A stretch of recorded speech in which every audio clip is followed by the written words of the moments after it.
Hello everyone, कैसे हैं आप लोग। तो चलिए आज हम आप लोग ने सही पढ़ा यूट्यूब पे the fundamental unit of life Lakhmir Singh author book का क्वेश्चन का सॉल्यूशन आपको देते हैं।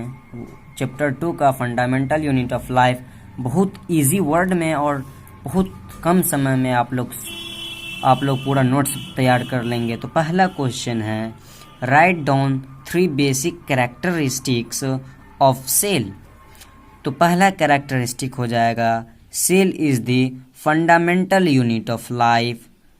दूसरा कैरेक्टर, ये इसको स्टार मार्क्स कर लीजिए, बहुत इम्पोर्टेंट है। क्लास टेस्ट में, एग्जामिनेशन में आप गर्दा उड़ा सकते हैं fundamental unit of life chapter को।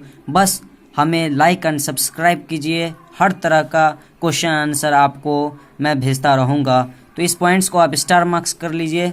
सेकेंड कैरेक्टरिस्टिक्स है cell is building block of body.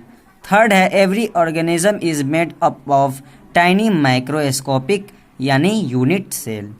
Second question है बच्चों लक्ष्मीर सिंह का, what do you mean by unicellular and multicellular. तो unicellular organism composed of one cell and simple organisation body. Simple organisation होता है, इसको underline कर लीजिएगा नोट्स बना के। Simple organisation of that is example amoeba, bacteria and paramecium. Multicellular organism composed of more than one cell and complex organisation body.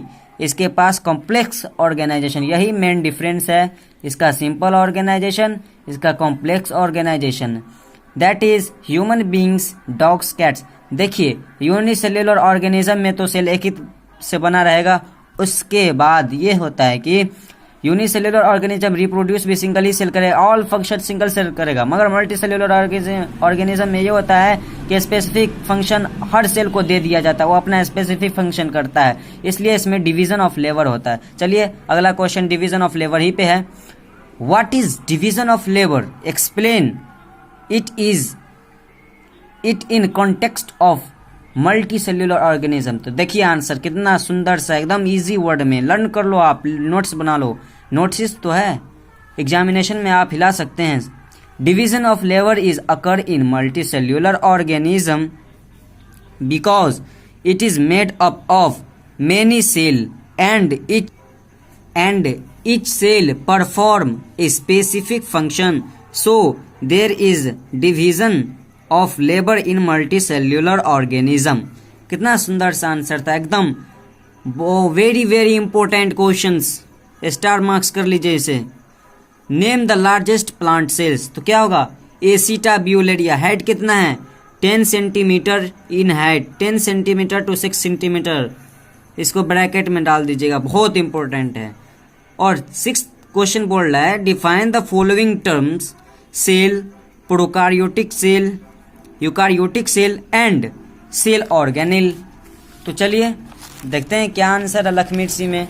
बहुत notes तैयार किए हैं आप लोग के लिए, बस आप हम लोग को हेल्प कीजिए और हर नोट्स आपको जाता रहेगा।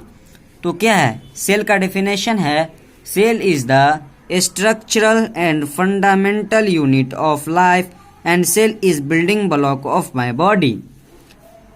सेकेंड डेफिनेशन पूछ रहा था प्रोकार्योटिक सेल का। प्रो मतलब प्रिमिटिव, 2 वर्ड से बना। प्रो मतलब प्रिमिटिव, कार्योन मतलब न्यूक्लियस।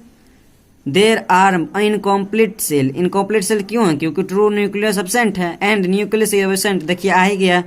उसके बाद इसका साइज है, अंडरलाइन कर लीजिएगा साइज को, 1 to 10 म्यू, यानी म्यू मतलब माइक्रोमीटर। दैट इज एग्जाम्पल में आएगा बैक्टीरिया। यूकार्योटिक सेल, यू मतलब एडवांस्ड, कार्योन मतलब nucleus. These are complete cells and nucleus is present. ये सेकंड पॉइंट है। Nucleoid covers by nuclear membrane. ठीक है। ऑर्गेनेल का डेफिनेशन पूछा था, तो ऑर्गेनेल का definition small sized organs present inside the cell bonded by the cell membrane and embedded within cytoplasm।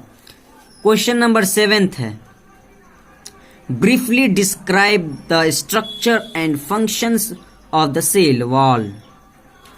तो देखिए गौर से देखिएगा इस पॉइंट्स को, सेल वॉल का। It is outermost covering on plant cell, yes plant ही सेल में पाया जाएगा, एनिमल सेल में नहीं। सेकेंड पॉइंट है present outer to the cell membrane, yes present in only plant cell. तीसरा पॉइंट है, चौथा पॉइंट है इट इज नॉन लिविंग, बहुत इंपॉर्टेंट है, star marks, it is non living.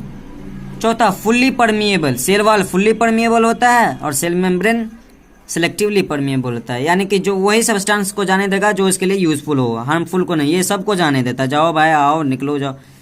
इसका फंक्शन क्या है, सिग्निफिकेंस, फंक्शन भी पूछा था ना क्वेश्चन में।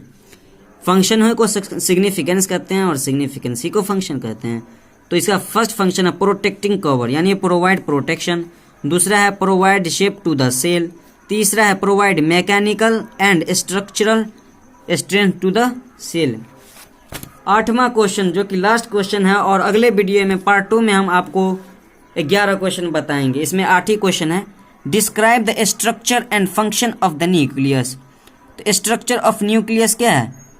सबसे पहले है न्यूक्लियर मेम्ब्रेन आता है। Nuclear membrane it is double layered membrane. Second है pores allowed transportation of materials across the nuclear membrane, yes. तीसरा है pores present on the membrane called as nuclear pores. दूसरा स्ट्रक्चर है इसका nucleoplasm, fluid like substances present inside the nucleus and bounded by nuclear membrane. अब देखिए ये points आपको it is containing ऐसे ही लिखिएगा जैसे हम लिखे हैं। न्यूक्लियस और क्रोमैटिन मटेरियल पर कंटेन करता है न्यूक्लियोप्लाज्म। इसका स्ट्रक्चर देखिए गौर से, ये सब जो है ना, ये सब जितना ये डॉट सब दिखाई दे रहा है ये न्यूक्लियर पोर है, ये देखिए, और ये न्यूक्लियोप्लाज्म है, ये जो है न्यूक्लियोप्लाज्म। और न्यूक्लियर मेम्ब्रेन कौन है? ये। अब तीसरा स्ट्रक्चर कर रहा है nucleolus, spherical shaped structure present inside the nucleoplasm bonded bye nuclear membrane. It is made up of RNA, ribonucleic acid और प्रोटीन्स। अब और इसका हर फंक्शंस का कम से कम आपको 3 पॉइंट्स याद रखना है। Helps in formation of ribosomes, factory house of ribosome, very very important, factory very very important, लगा लो VBI, factory house of ribosomes. तो thank you students, like and subscribe, share भी करना, जो भी प्रॉब्लम हो कमेंट में बोल देना और मैं अगले नेक्स्ट वीडियो बनाऊंगा यहीं पे। Thank you very much, care it and note it down very fast.